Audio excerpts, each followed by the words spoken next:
Kurt Vonnegut at Clowes Hall, Indianapolis, April 27, 2007. This speech was the author's last.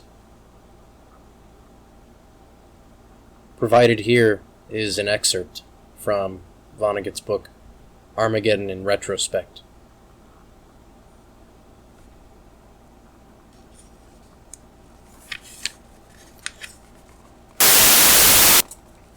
I guess all of you know that I am suing the manufacturer of Pall Mall cigarettes because their products didn't kill me, and I'm now 84.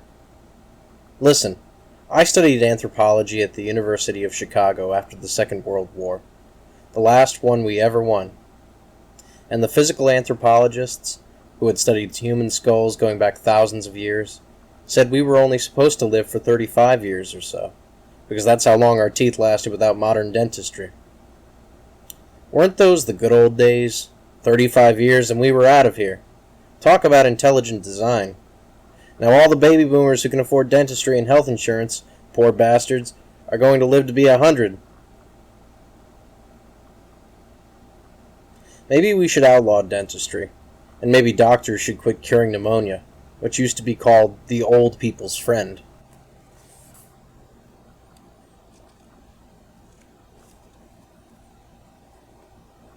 But the last thing I want to do tonight is to depress you.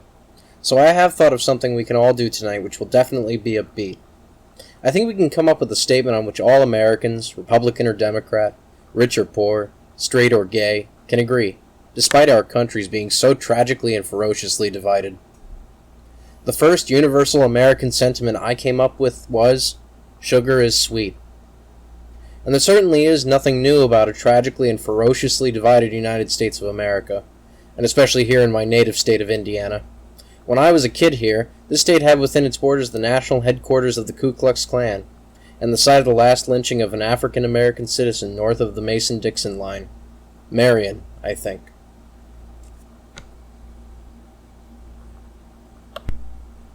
But all right, what is a statement on which all Americans can agree? Sugar is sweet, certainly. But since we are on the property of a university, we can surely come up with something which has more cultural heft. And this is my suggestion. The Mona Lisa, the picture by Leonardo da Vinci, hanging in the Louvre in Paris, France, is a perfect painting. Okay? A show of hands, please. Can't we all agree on that? Okay, take down your hands. I'd say the vote is unanimous, that the Mona Lisa is a perfect painting.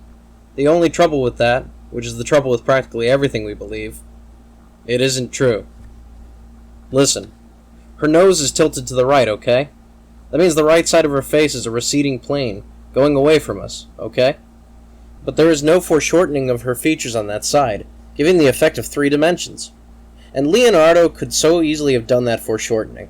He was simply too lazy to do it. And if he were Leonardo de Indianapolis, I would be ashamed of him.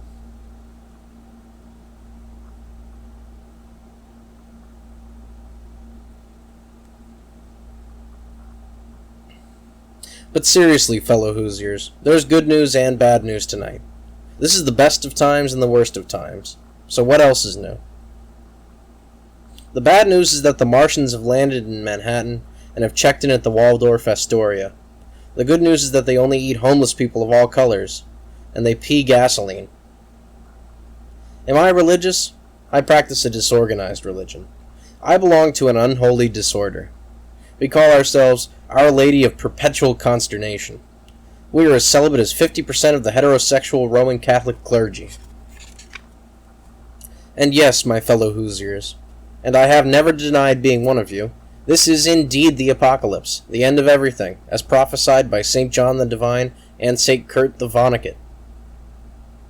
Even as I speak, the very last polar bear may be dying of hunger on account of climate change, on account of us. And I will surely miss the polar bears. Their babies are so warm and cuddly and trusting, just like ours.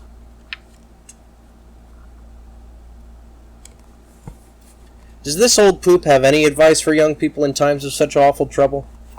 Well, I'm sure you know that our country is the only so-called advanced nation that still has a death penalty, and torture chambers. I mean, why screw around? But listen, If anyone here should wind up on a gurney in a lethal injection facility, maybe the one at Terre Haute, here is what your last words should be.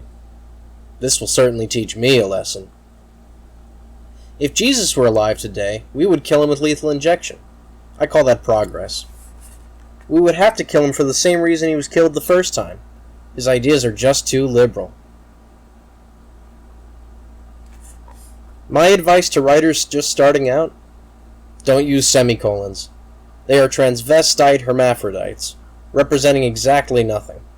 All they do is suggest you might have gone to college. And what gift of America to the rest of the world is actually most appreciated by the rest of the world? It is African American jazz and its offshoots. What is my definition of jazz? Safe sex of the highest order.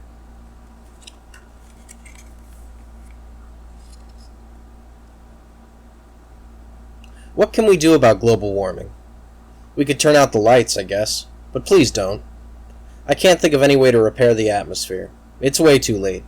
But there is one thing I can fix, and fix this very night, and right here in Indianapolis. It's the name of another good university you've built since my time. But you've named it IUPUI. IUPUI? Have you lost your wits? Hi, I went to Harvard. Where did you go? Well, I went to IUPUI. With the unlimited powers vested in me by Mayor Peterson for the whole year of 2007, I rename IUPUI Tarkington University. Hi, I went to Harvard. Where did you go? I went to Tarkington. Ain't that classy? Done and done.